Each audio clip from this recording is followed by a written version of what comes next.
Hello friends, welcome to Kannan info Tamil. நம்ம இன்னைக்கு என்ன டாபிக் பார்க்க போறோம் அப்படின்னா, 3 முக்கியமான டிஃபென்ஸ் அப்டேட் இந்த வீடியோல பார்க்க போறோம். முதல் டிஃபென்ஸ் அப்டேட், இந்திய கடற்படையின் விமானம் தாங்கி போர்க்கப்பல்களுக்கு டெக் பேஸ் ஃபைட்டர் ஜெட்டுகளை சப்ளை செய்வதற்கு பிரான்ஸ் மற்றும் அமெரிக்காவுக்கு இடையே போட்டி நிலவுச்சு. இந்த போட்டியில பிரான்ஸ் நாட்டின் ரஃபேல் எம் போர் விமானத்திற்கும் அமெரிக்காவின் F-18 சூப்பர் ஹார்னட் விமானத்திற்கும் இந்த டெண்டரை கைப்பற்றுவதில் கடுமையான போட்டி நிலவுச்சு. ஆனா இறுதியா இந்திய கடற்படை பிரான்ஸ் நாட்டின் ரஃபேல் எம் போர் விமானத்தை தேர்வு செஞ்சிருக்காங்க. இது தொடர்பா நிறைய டிஃபென்ஸ் எக்ஸ்பர்ட்ஸ் எதற்காக இந்தியா அமெரிக்காவின் F-18 சூப்பர் ஹார்னட் விமானத்தை விட செயல்திறன் குறைவான ரஃபேல் எம் போர் விமானத்தை வாங்குறாங்க அப்படின்னு கேள்வி எழுப்பி வந்தாங்க.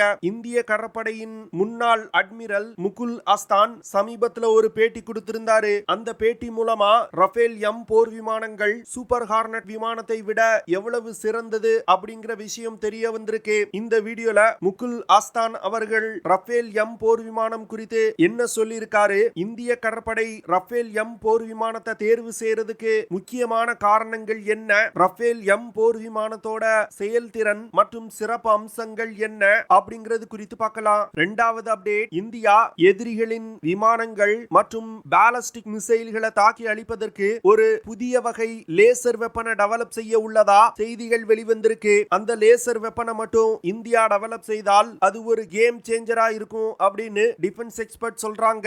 இந்தியா என்ன மாதிரியான லேசர் வெப்பனை டெவலப் செய்ய போறாங்க, அந்த லேசர் வெப்பனை என்ன மாதிரியான ஆபரேஷன்கள்ல இந்தியா பயன்படுத்த போறாங்க அப்படிங்கிறது குறித்து பார்க்கலாம். மூன்றாவது அப்டேட், சமீபத்துல பாரத பிரதமர் பிரான்ஸ் நாட்டிற்கு சுற்றுப்பயணம் போயிருக்கும் பொழுது இந்தியாவும் பிரான்சும் இணைந்து 5ஆம் தலைமுறை போர் விமானங்களுக்கு தேவையான விமான இன்ஜினை தயாரிக்க உள்ளதா அறிவிச்சாங்க. பிரான்சும் இந்தியாவும் இணைந்து உருவாக்கும் புதிய விமான இன்ஜின் மூலமா இந்தியாவுடைய 5th ஜெனரேஷன் ஃபைட்டர் ஜெட் விமான ப்ராஜெக்ட் எப்படி வேகம் எடுக்க ஆரம்பிக்கும், பிரான்சும் இந்தியாவும் இணைந்து உருவாக்க உள்ள இன்ஜின் மூலமா இந்தியாவுக்கு கிடைக்கக்கூடிய நன்மைகள் என்ன, இந்தியா தயாரிக்க உள்ள ஆம்கா போர் விமானத்தோட செயல்திறன்ல இந்த புதிய வகை இன்ஜின் எவ்வளவு பெரிய முன்னேற்றத்தை ஏற்படுத்தும் அப்படிங்கிறது குறித்து நம்ம டீடைலா இந்த வீடியோல பார்க்கலாம். நம்ம சேனல்ல டிஃபென்ஸ் மற்றும் ஜியோபாலிட்டிக்ஸ் சம்பந்தமா தினம் ஒரு வீடியோ பப்ளிஷ் பண்ணிட்டு இருக்கோம். உங்களுக்கு நம்ம சேனல்ல பப்ளிஷ் ஆகக்கூடிய வீடியோஸ் பிடிச்சிருந்துச்சுன்னா சேனலை சப்ஸ்கிரைப் பண்ணி சப்போர்ட் பண்ணுங்க.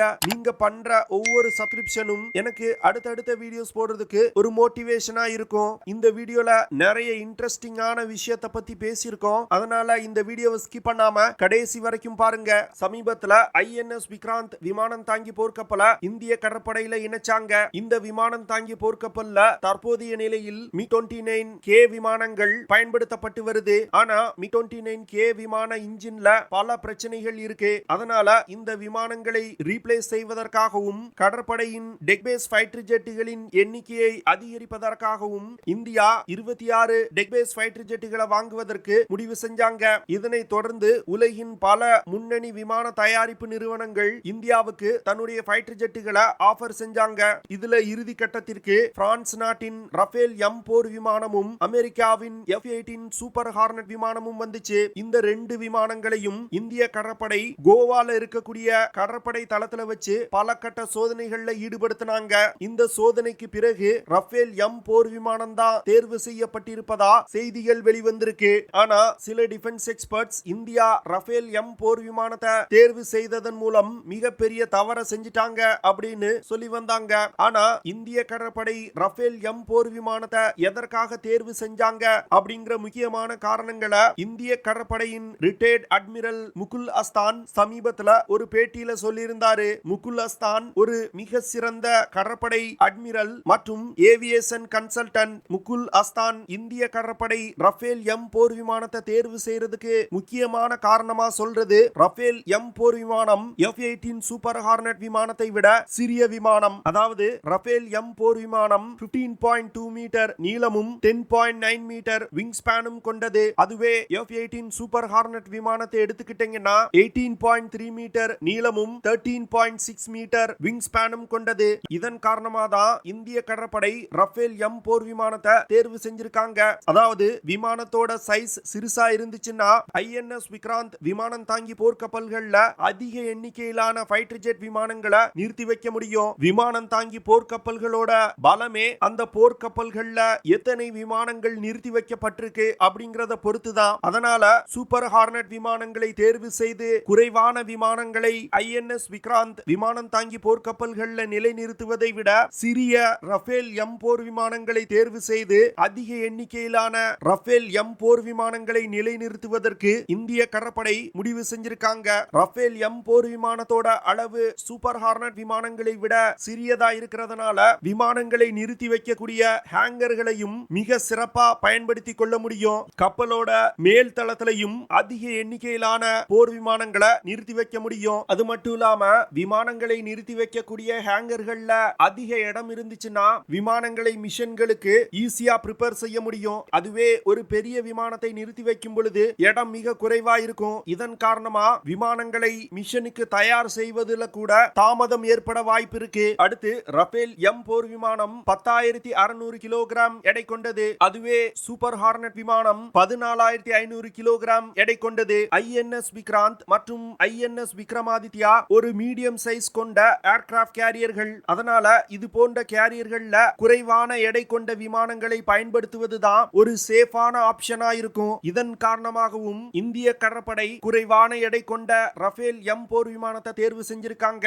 அடுத்து அமெரிக்க கடற்படையில் பயன்படுத்தக்கூடிய ஏர்கிராஃப்ட் கேரியர்கள் இந்திய கடற்படையின் ஐஎன்எஸ் விக்ராந்த் விமானம் தாங்கி போர்க்கப்பலை விட 2 மடங்கு பெரிய விமானம் தாங்கி போர்க்கப்பல். அதனால சூப்பர் ஹார்னட் விமானங்கள் பெரிய விமானம் தாங்கி போர்க்கப்பல்கள்ல பயன்படுத்துவதற்காகவே வடிவமைக்கப்பட்டிருக்கு. ஆனா ரஃபேல் எம் போர் விமானங்கள் குறிப்பா இந்தியா பயன்படுத்தும் மீடியம் சைஸ் ஏர்கிராஃப்ட் கேரியர்கள்ல பயன்படுத்தும் வகையில உருவாக்கப்பட்டிருக்கு. இதன் காரணமாகவும் இந்தியா ரஃபேல் எம் போர் விமானத்தை தேர்வு செஞ்சிருக்காங்க. அது மட்டும் இல்லாம ஐஎன்எஸ் விக்ராந்த் போன்று மீடியம் சைஸ் விமானம் தாங்கி போர்க்கப்பல்ல ரஃபேல் எம் போர் விமானங்கள் மிக எளிதா டேக் ஆஃப் மற்றும் ஸ்மூத்தா லேண்டிங் ஆயிருக்கு. ஆனா அதிக எடை கொண்ட சூப்பர் ஹார்னட் விமானங்கள் மீடியம் சைஸ் ஏர்கிராஃப்ட் கேரியரான ஐஎன்எஸ் விக்ராந்த் விமானம் தாங்கி போர்க்கப்பல்ல தரை இறங்கும் பொழுது அதிக இம்பாக்ட் கிரியேட் ஆகுது. இதனால காலப்போக்கில் தொடர்ந்து விமானங்கள் இயக்கப்படும் பொழுது விமானம் தாங்கி போர்க்கப்பல்களுக்கு சேதம் ஏற்படுவதற்கும் வாய்ப்பு இருக்கு.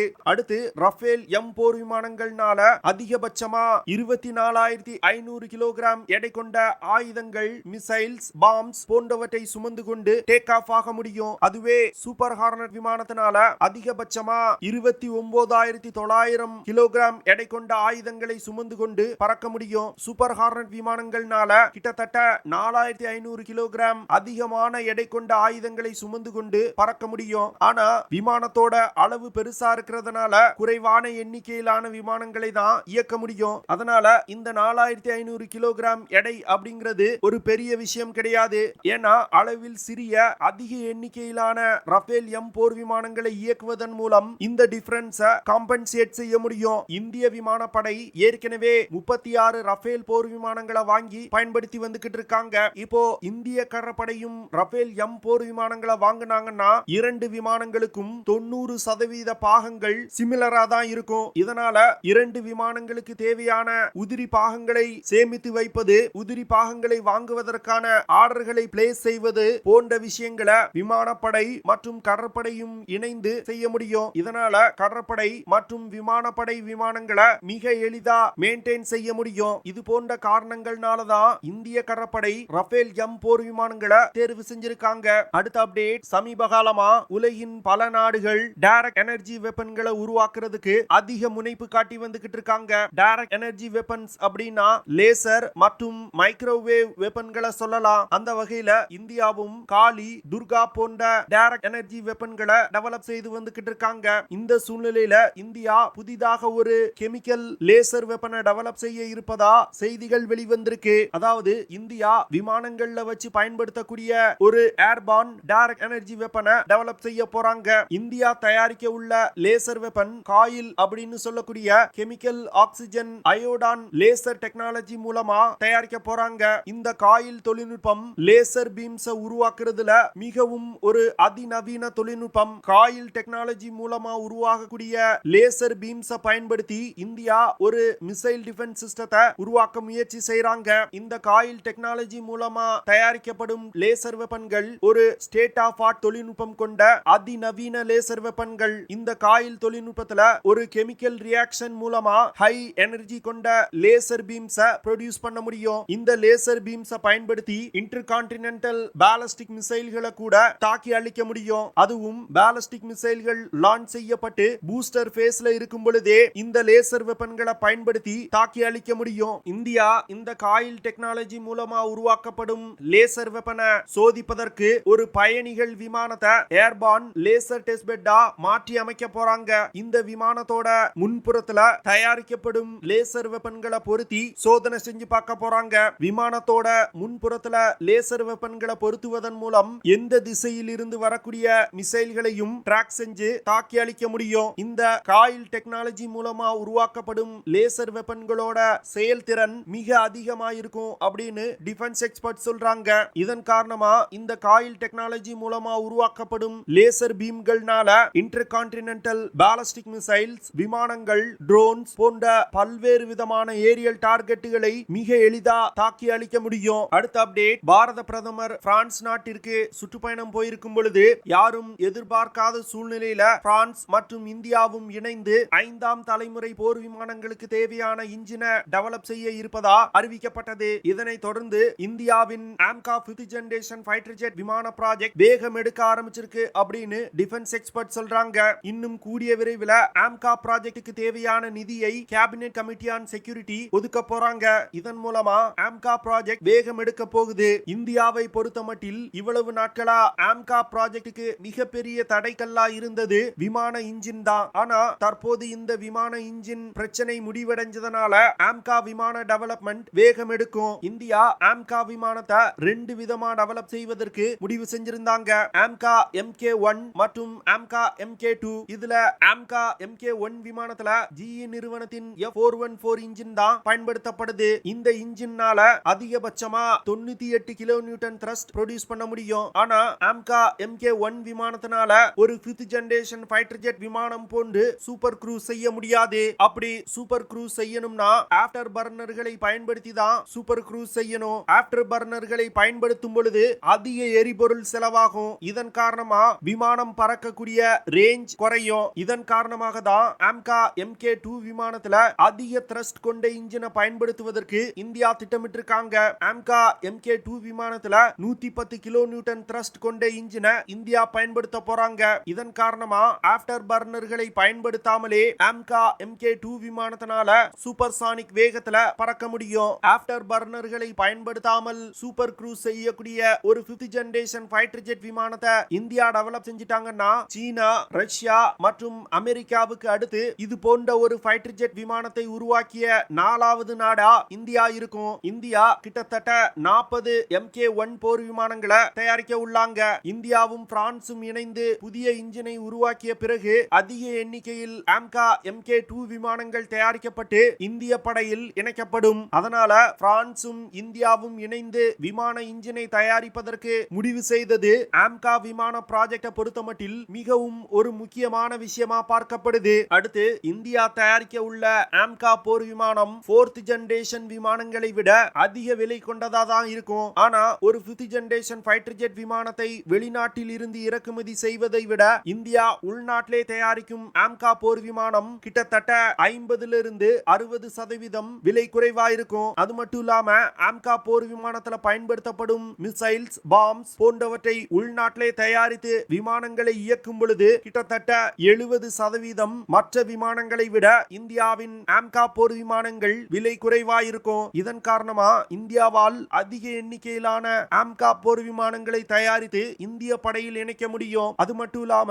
வருங்காலத்துல பல நாடுகளுக்கு இந்தியாவின் ஆம்கா போர் விமானத்தை ஏற்றுமதி செய்ய முடியும். ஓகே ஃப்ரெண்ட்ஸ், நம்ம வீடியோவோட நிறைவு பகுதிக்கு வந்துட்டோம். இதெல்லாம் தான் நான் உங்ககிட்ட ஷேர் பண்ணணும் அப்படின்னு நினைச்ச விஷயங்கள். ஐ ஹோப் நான் ஷேர் பண்ண விஷயங்கள் உங்களுக்கு பிடிச்சிருக்கும்னு நினைக்கிறேன். அப்படி பிடிச்சிருந்துச்சுன்னா ஷேர் பண்ணுங்க, லைக் பண்ணுங்க, கமெண்ட் பண்ணுங்க. மறக்காம நம்ம சேனலுக்கு சப்ஸ்கிரைப் பண்ணுங்க. அப்படியே அந்த பெல் நோட்டிபிகேஷனை கிளிக் பண்ணி ஆல்ங்கிற ஆப்ஷனை எனேபிள் பண்ணிக்கங்க. See you in the next video. Jai Hind.